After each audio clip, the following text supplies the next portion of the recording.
اس وقت اس کی عمر 27 سال تھی۔ وہ حضور اکرم صلی اللہ علیہ وسلم کے قتل کی سازش میں شریک تھا، لیکن وہ قتل کے لیے جانے والوں کے گروہ میں شامل نہیں تھا۔ اسے 7 سال پہلے کی وہ رات گزرے ہوئے کل کی طرح یاد تھی۔ وہ اس قتل پر بھی خوش تھا اور ناخوش بھی۔ خوش اس لیے کہ اس کے اپنے قبیلے کے ہی ایک آدمی نے اس کے مذہب کو، جو بت پرستی تھی، باطل کہہ دیا اور اپنے آپ کو خدا کا پیغمبر کہہ دیا۔ ایسے دشمن کے قتل پر خوش ہونا فطری بات تھی، اور وہ ناخوش اس لیے تھا کہ وہ اپنے دشمن کو للکار کر آمنے سامنے کی لڑائی لڑنے کے قائل تھا۔ اس نے سوئے ہوئے دشمن کو قتل کرنے کی کبھی سوچی ہی نہیں تھی۔ بہرحال اس نے اس سازش کی مخالفت نہیں کی، لیکن قتل کی رات جب قاتل رسول خدا کو مقررہ وقت پر قتل کرنے گئے تو آپ صلی اللہ علیہ وسلم کا مکان خالی تھا۔ وہاں گھر کا سامان بھی نہیں تھا، نہ آپ کا گھوڑا تھا اور نہ اونٹنی۔ قریش اس امید پر سوئے ہوئے تھے کہ صبح انہیں خوشخبری ملے گی کہ ان کے مذہب کو جھٹلانے اور انہیں اپنے نئے مذہب کی طرف بلانے والا قتل ہو گیا ہے، مگر صبح وہ ایک دوسرے کو مایوسی کے عالم میں دیکھ رہے تھے۔ پھر وہ سرگوشیوں میں ایک دوسرے سے پوچھنے لگے، محمد کہاں گیا؟ رسول خدا صلی اللہ علیہ وسلم قتل کے وقت سے بہت پہلے اپنے قتل کی سازش سے آگاہ ہو کر مدینے کو ہجرت کر گئے تھے۔ صبح تک آپ صلی اللہ علیہ وسلم بہت دور نکل گئے تھے۔ خالد کے ذہن سے یادیں پھوٹتی چلی آ رہی تھی۔ ذہن پیچھے ہی پیچھے ہٹتے ہٹتے 16 برس دور جا نکلا۔ 613 عیسوی کی ایک شام رسول کریم صلی اللہ علیہ وسلم نے قریش کے چند ایک سرکردہ افراد کو اپنے ہاں کھانے پر مدعو کیا۔ کھانے کے بعد رسول کریم صلی اللہ علیہ وسلم نے اپنے مہمانوں سے کہا، اے بنی عبد المطلب، میں تمہارے سامنے جو تحفہ پیش کرنے لگا ہوں وہ عرب کا کوئی اور شخص پیش نہیں کر سکتا، اس لیے کہ اللہ نے مجھے منتخب کیا ہے۔ مجھے اللہ نے حکم دیا ہے کہ تمہیں ایک ایسے مذہب کی طرف بلاؤں جو تمہاری دنیا کے ساتھ تمہاری عاقبت بھی آسودہ اور مسرور کر دے گا۔ اس طرح رسول خدا نے پہلی وحی کے نزول کے 3 سال بعد اپنے قریبی عزیزوں کو اسلام قبول کرنے کی دعوت دی۔ خالد اس محفل میں نہیں تھا، اس کا باپ مدعو تھا۔ اس نے خالد کو مذاق اڑانے کے انداز میں بتایا تھا کہ عبد المطلب کے پوتے محمد صلی اللہ علیہ وسلم نے کہا ہے کہ وہ اللہ کا بھیجا ہوا نبی ہے۔ ہم جانتے ہیں کہ عبد المطلب قریش کا ایک سردار تھا۔ الولید نے اپنے بیٹے سے کہا، بے شک محمد کا خاندان اعلیٰ حیثیت رکھتا ہے، لیکن نبوت کا دعویٰ اس خاندان کا کوئی فرد کیوں کرے؟ اللہ کی قسم اور حبل اور عزا کی، میرے خاندان کا رتبہ کسی سے کم نہیں۔ کیا نبوت کا دعویٰ کر کے کوئی ہم سے اونچا ہو سکتا ہے؟ خالد نے پوچھا، آپ نے اسے کیا کہا؟ پہلے تو ہم چپ ہو گئے، پھر ہم سب ہنس پڑے۔ الولید نے کہا، لیکن محمد کے چچا زاد بھائی علی نے محمد کی نبوت کو قبول کر لیا ہے۔ خالد اپنے باپ کی طنزیہ ہنسی کو بھولا نہیں تھا۔ خالد کو 629 عیسوی کے ایک روز مکہ اور مدینہ کے راستے میں ایک نخلستان میں لیٹے ہوئے وہ وقت یاد آ رہا تھا۔ رسول اللہ صلی اللہ علیہ وسلم جن کی نبوت کو قریش کے سردار قبول نہیں کر رہے تھے، اس نبوت کو لوگ قبول کرتے چلے جا رہے تھے۔ ان میں اکثریت نوجوانوں کی تھی، بعض مفلس لوگوں نے بھی اسلام قبول کر لیا۔ اس سے نبی کریم صلی اللہ علیہ وسلم کے حوصلے میں جان آ گئی اور آپ صلی اللہ علیہ وسلم نے اسلام کی تبلیغ تیز کر دی۔ آپ بت پرستی کے خلاف تھے۔ مسلمان ان 360 بتوں کے خلاف تھے جو کعبہ کے اندر اور باہر رکھے ہوئے تھے۔ طلوع اسلام سے پہلے عرب ایک خدا کو مانتے تھے اور پوجتے ان بتوں کو تھے۔ انہیں وہ دیویاں اور دیوتا کہتے اور انہیں اللہ کے بیٹے اور بیٹیاں مانتے تھے۔ وہ ہر بات میں اللہ کی قسم کھاتے تھے۔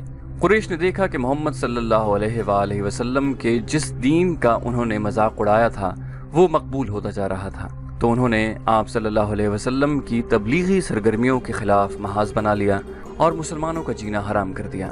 خالد کو یاد آ رہا تھا کہ اس نے اللہ کے رسول صلی اللہ علیہ وسلم کو گلیوں اور بازاروں میں لوگوں کو اکٹھا کر کے انہیں اسلام قبول کرنے کی دعوت دیتے اور بتاتے دیکھا تھا کہ بت انہیں نہ فائدہ دے سکتے ہیں نہ نقصان۔ عبادت کے لائق صرف اللہ ہے جو وحدہ لا شریک ہے۔ رسول خدا صلی اللہ علیہ وسلم کی مخالفت کے قائد قریش کے 4 سردار تھے۔ ایک تو خالد کا باپ الولید تھا، دوسرا نبی کریم صلی اللہ علیہ وسلم کا اپنا چچا ابو لہب تھا، تیسرا ابو سفیان اور چوتھا ابو الحکم تھا جو خالد کا چچا زاد بھائی تھا۔ مسلمانوں پر سب سے زیادہ ظلم اور تشدد اسی شخص نے کیا تھا۔ وہ جہالت کی حد تک کینہ پرور اور مسلم کش تھا، اسی لیے مسلم اسے ابو جہل کہتے تھے۔ یہ نام اتنا عام ہوا کہ لوگ جیسے اس کا اصل نام بھول ہی گئے ہوں۔ تاریخ نے بھی اس پستہ قد، بھینگے اور لوہے کی طرح مضبوط آدمی کو ابو جہل کے نام سے ہی یاد رکھا ہے۔ خالد کو یہ یادیں پریشان کرنے لگیں، شاید شرمسار بھی۔ قریش کے لوگوں نے رسول خدا صلی اللہ علیہ وسلم کے گھر میں کئی بار غلاظت پھینکی تھی۔ جہاں کوئی مسلمان اسلام کی تبلیغ کر رہا ہوتا وہاں قریش کے آدمی جا پہنچتے اور ہلڑ مچاتے۔ بد اخلاق اور دھتکارے ہوئے آدمیوں کو رسول خدا صلی اللہ علیہ وسلم کو پریشان کرتے رہنے کے کام پر لگا دیا گیا تھا۔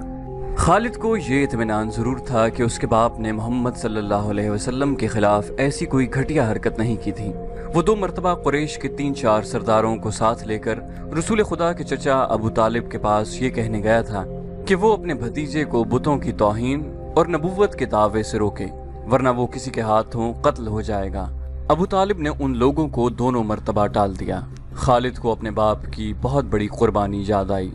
عمارہ خالد کا بھائی تھا۔ وہ خاص طور پر خوبصورت نوجوان تھا۔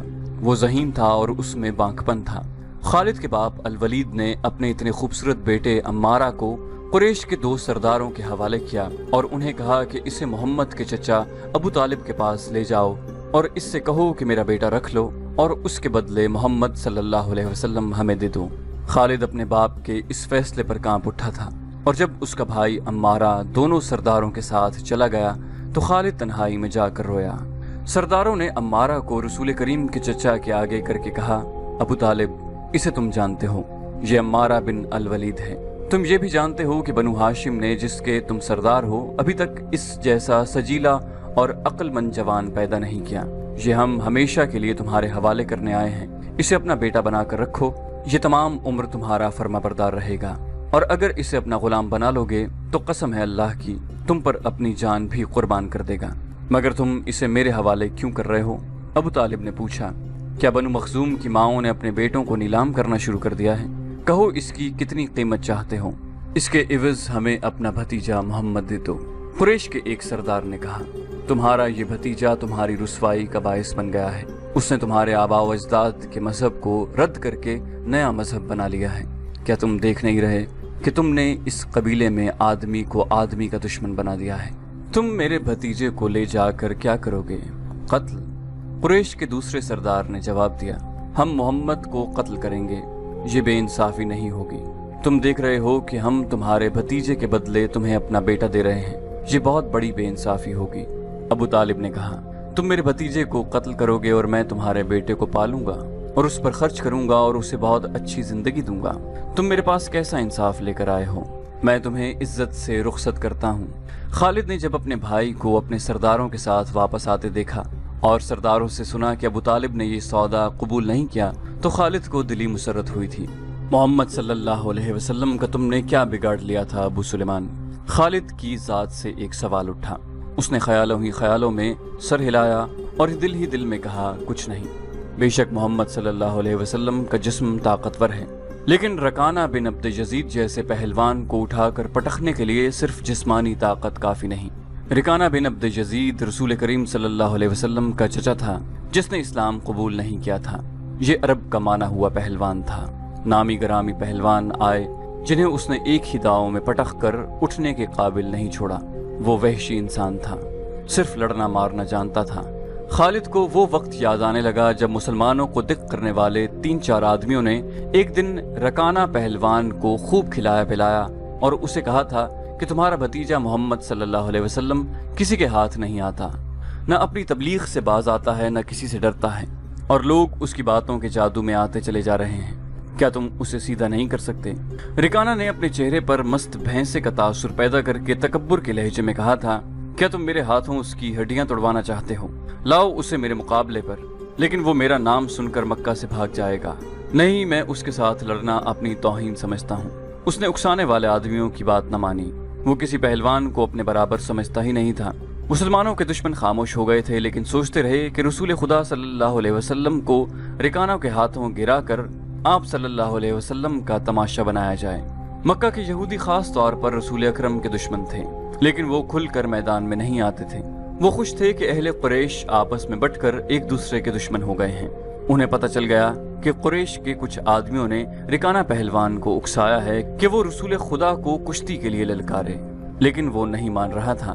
ایک روز رکانہ رات کے وقت ایک گلی سے گزر رہا تھا کہ اس کے قریب سے ایک بڑی حسین اور جوان لڑکی گزری۔ چاندنی رات میں لڑکی نے رکانہ کو پہچان لیا اور مسکرائی۔ رکانہ وحشی تھا، وہ رک گیا اور لڑکی کا راستہ روک لیا۔ کیا تم جانتی ہو کہ عورت مرد کی طرف دیکھ کر مسکراتی ہے تو اس کا مطلب کیا ہوتا ہے؟ رکانہ پہلوان نے پوچھا۔ کون ہو تم؟ اس کا مطلب یہ ہوتا ہے کہ عورت اس مرد کو چاہتی ہے۔ اس جوان لڑکی نے جواب دیا، میں سبت بنت ارمن ہوں۔ اوہ، ارمن یہودی کی بیٹی، رکانہ نے کہا اور لڑکی کے کندھوں پر ہاتھ رکھ کر اسے اپنے قریب کر کے بولا، کیا میرا جسم تجھے اتنا اچھا لگتا ہے اور کیا میری طاقت؟ سبت نے پیچھے ہٹتے ہوئے کہا، تمہاری طاقت نے مجھے مایوس کر دیا ہے، تم اپنے بھتیجے سے ڈر گئے ہو۔ رکانہ نے گرج کر پوچھا، کون کہتا ہے؟ سبت نے جواب دیا، سب کہتے ہیں۔ پہلے محمد کو گراؤ، میں اپنا جسم تمہیں انعام میں دوں گی۔ خدا کے بیٹوں اور بیٹیوں کی قسم، تیری بات پوری کر کے تیرے سامنے لاؤں گا۔ رکانہ نے کہا، لیکن تو نے غلط سنا ہے کہ میں محمد سے ڈرتا ہوں۔ بات یہ ہے کہ میں اپنے سے کمزور کے ساتھ لڑنا اپنی توہین سمجھتا ہوں، لیکن تیری بات پوری کروں گا۔ مشہور مورخ ابن حشام نے لکھا ہے کہ رسول کریم صلی اللہ علیہ وآلہ وسلم نے خود رکانہ پہلوان کو کشتی کے لیے للکارا تھا، لیکن دوسرے مورخ ابن الاسیر نے جو شہادت پیش کی ہے وہ صحیح ہے کہ رکانہ نے محمد صلی اللہ علیہ وسلم کو کشتی کے لیے للکارا اور اس نے کہا تھا، میرے بھائی کے بیٹے، تم بڑے دل اور بڑی جرت والے آدمی ہو۔ میں یہ بھی جانتا ہوں کہ تم جھوٹ بولنے سے نفرت کرتے ہو، لیکن مرد کی جرت اور صداقت کا پتہ اکھاڑے میں چلتا ہے۔ آؤ میرے مقابلے میں اکھاڑے میں اترو، اگر مجھے گرا لو تو میں تمہیں اللہ کا بھیجا ہوا نبی مان لوں گا، اللہ کی قسم تمہارا مذہب قبول کر لوں گا، لیکن یہ ایک بھتیجے اور چچا کی کشتی نہیں ہوگی۔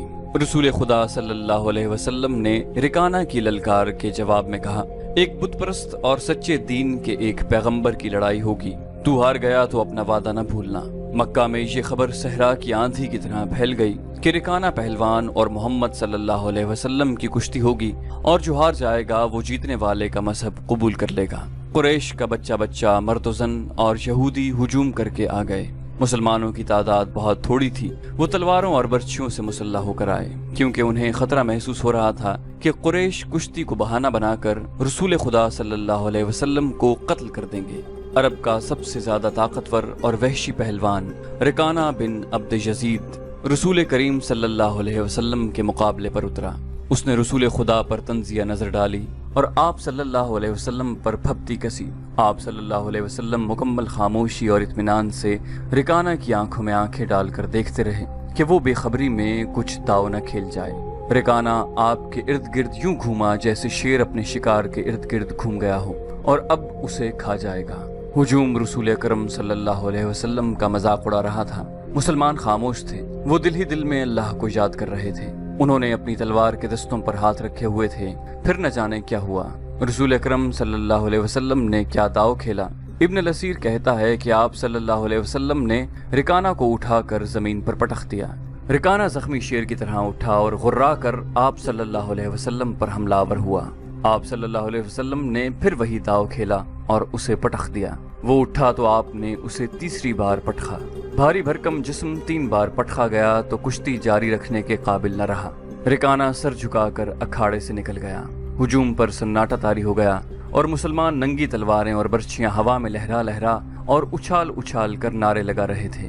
رسول اللہ صلی اللہ علیہ وسلم نے للکار کر کہا، چچا رکانہ، اپنا وعدہ پورا کر اور یہی اعلان کر کہ آج سے تو مسلمان ہے۔ رکانہ نے قبول اسلام سے صاف انکار کر دیا تھا۔ خالد نے نخلستان میں لیٹے لیٹے اپنے آپ سے کہا، یہ طاقت جسمانی نہیں تھی۔ رکانہ کو یوں 3 بار پٹخنا تو دور کی بات ہے، اسے کوئی پچھاڑ بھی نہیں سکتا تھا۔ رسول اکرم صلی اللہ علیہ وسلم کا تصور خالد کے ذہن میں نکھر آیا۔ وہ آپ صلی اللہ علیہ وسلم کو اچھی طرح سے جانتا تھا، لیکن اب وہ محسوس کر رہا تھا جیسے وہ محمد صلی اللہ علیہ وسلم کوئی اور تھے جنہیں وہ بچپن سے جانتا تھا۔ اس کے بعد آپ صلی اللہ علیہ وسلم نے جو رخ اختیار کیا تھا اس میں خالد آپ صلی اللہ علیہ وسلم کو نہیں پہچانتا تھا۔ نبوت کے دعوے کے بعد خالد کی آپ صلی اللہ علیہ وسلم کے ساتھ بول چال بند ہو گئی تھی۔ وہ آپ کے ساتھ 2 ہاتھ کرنا چاہتا تھا، لیکن وہ رکانہ کی طرح پہلوان نہیں تھا۔ وہ میدان جنگ میں لڑنے والا اور لڑنے والوں کی قیادت کرنے والا جنگجو تھا، لیکن اس وقت مسلمان فوج کی صورت میں لڑنے کے قابل نہیں تھے۔ سبسکرپشن کے بٹن کو دبائیے اور بیل آئیکن پر کلک کیجیے تاکہ آپ کو تمام ویڈیوز فوراً ملتی رہیں، اور ویڈیو پسند آنے کی صورت میں اسے لائک، شیئر اور کامنٹ کرنا مت بھولیے۔